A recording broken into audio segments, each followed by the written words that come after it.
बिस्मिल्लाहिर्रहमानिर्रहीम। अस्सलामु अलैकुम वरहमतुल्लाहि वबरकातुहू। उम्मीद करता हूँ कि तमाम चाहने वाले खैर व आफ़ियत के साथ होंगे। दुआ है अल्लाह आप सबको सलामत रखे, आप सबकी दीन दुनिया की मुश्किलातों को, परेशानियों को आसान फरमाए।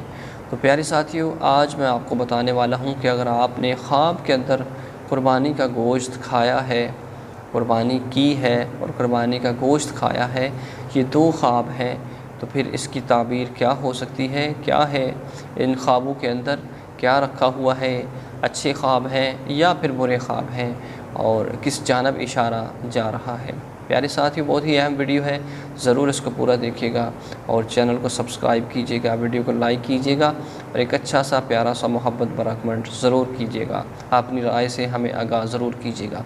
तो प्यारे साथियों, कुर्बानी का गोश्त खाना यानी कि साल के अंदर एक दफ़ा ईद उल अज़हा आती है और उसी दिन लोग अल्लाह की राह में जानवर कुर्बान करते हैं।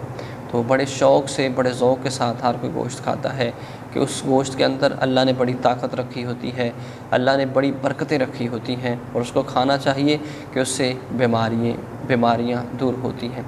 तो अगर आपने ख्वाब के अंदर यही अमल किया, अगर ख्वाब आपको आई है तो आप कुर्बानी का गोश्त खा रहे हैं, तो इसका क्या है प्यारे साथी, इसका ये बन रहा है कि दौलत और राहत पाएगा, इज़्ज़त में इजाफ़ा होगा और आपके यानी कि मुआशरे के अंदर आपको बहुत ही अच्छा जाना जाएगा।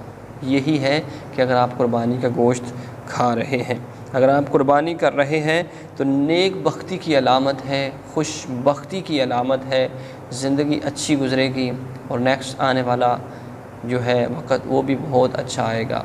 तो प्यारे साथियों, बहुत ही अच्छी ताबीर इसकी बन रही है। अल्लाह आप सबको सलामत रखे। तो ज़रूर इस वीडियो को अपने तमाम अहबाब तक शेयर कीजिएगा और चैनल को सब्सक्राइब कर लें प्यारे साथियों, और एक अच्छा सा कमेंट करके ज़रूर हमें बताइए। अगर आप जानना चाहते हैं किसी ख्वाब के बारे में तो ज़रूर हमें लिखिए, इंशाअल्लाह हम आपको आपके ख्वाब की ताबीर के बारे में बताएंगे।